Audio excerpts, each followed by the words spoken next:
আসসালামু আলাইকুম virtual viewers, সবাই কেমন আছেন? নিশ্চয়ই খুব ভালো আছেন। আম এই সময় আম দেখলেই তো জিভে জল আসার কথা। মজার ব্যাপার হচ্ছে আমগুলি প্রায় চড়ে নিয়ে গেছে, ডাল ভেঙে নিয়ে গেছে, ঝড়ের সময় প্রতিবেশীরা নিয়ে গেছে, তারপরও মাশাআল্লাহ বেশ আছে। আমাদের মোটামুটি চলে যাবে। তারপরেও বোনের বাসায় এক বস্তা পাঠানো হলো, বড় বস্তার। তারপরে এই কটি আম আপু রেখে দিলেন নিজেদের খাওয়ার জন্য। আলহামদুলিল্লাহ।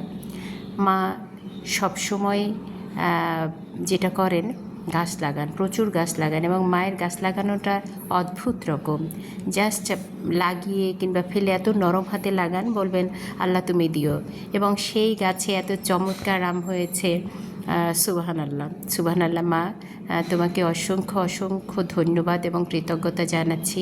আল্লাহ তোমাকে খুব ভালো রাখুন, খুব খুব ভালো রাখুন, এবং তোমার জন্য শুধু দোয়াই আসে। এবং তুমি আমাদের এত ভালোবাসো যেটা বলে বোঝানোর মতো নয়। এই যে দেখুন, আম থেকে কতগুলো আচার করা হয়েছে।